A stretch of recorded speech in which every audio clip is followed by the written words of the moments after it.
Honey, Jane has just called me. She said she would visit us in an hour. Do you think we should prepare a meal? Jane who? Wilkinson, Jane Wilkinson, you know, a fair-skinned woman with a positive face. We met her at the art gallery last week. She turned out to be my former teacher's wife. And we invited her to come to our house sometime. Does she have loud, shoulder-length black hair and is pretty well built? No, she has her short blonde hair and a slender figure. Are you seriously that absent-minded? I don't know. How am I supposed to remember everyone who was at the art gallery? I mean, she got all dressed up and despite her age, she has a very youthful appearance. It's quite impressive for someone her age to look that gorgeous. She's nowhere as beautiful as you though. I still recall the first time we met. You were a bit chubby and I thought you looked so cute. Oh, and your cropped hair too. Haha, it's way so different from your wavy hair now. You're only flattering me, aren't you? All the good old days. I remember you being so muscular back then. But I prefer your figure now. Being shapely is a much better fit for me than being ripped, I think. You're right, love. Shouldn't we grow away? But at least we will always have each other.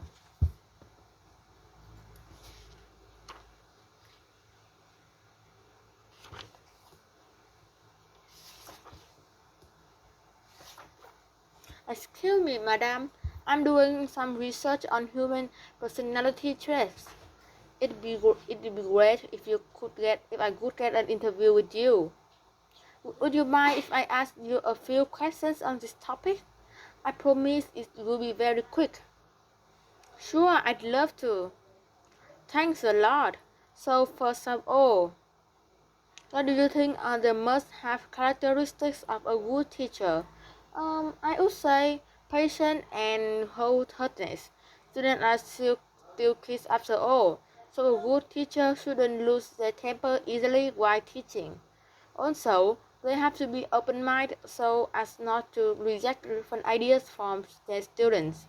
Great teacher knows how to put themselves in the student's shoes and evaluate the situation from the student's point of view.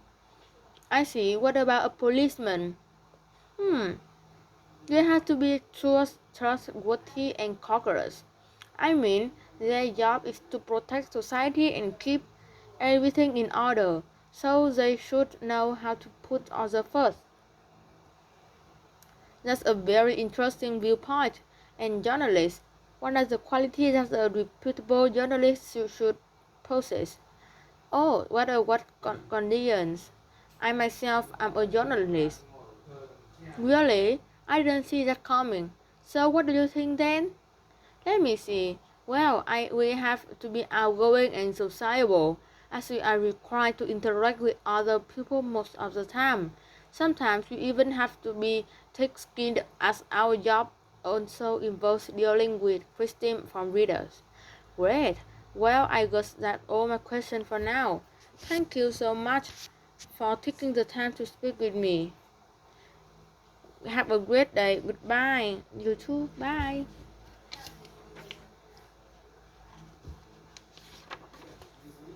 Good morning. I'm here for the meeting.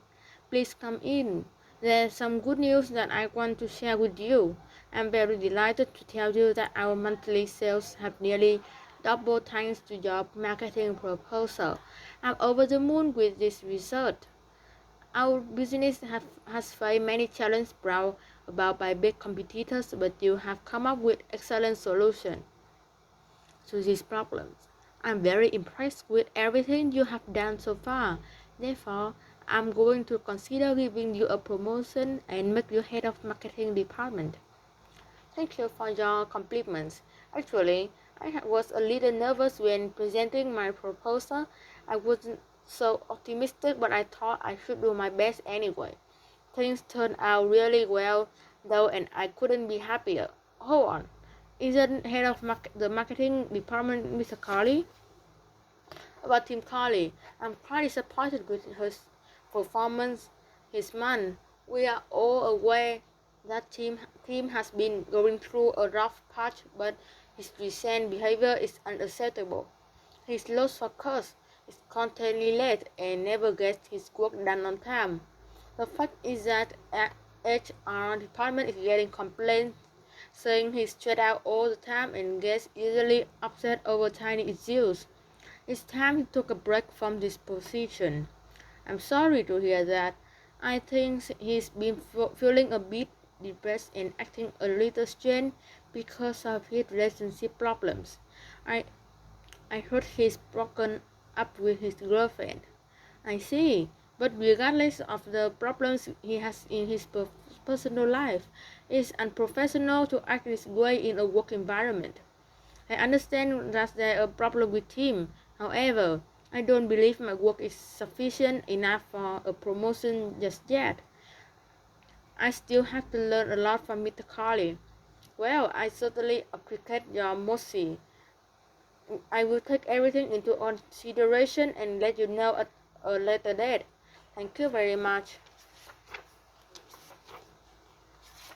Oh my God, Lola, do you know what just happened with little James? James, Lucien Richardson? I have no idea. He was diagnosed with autism yesterday.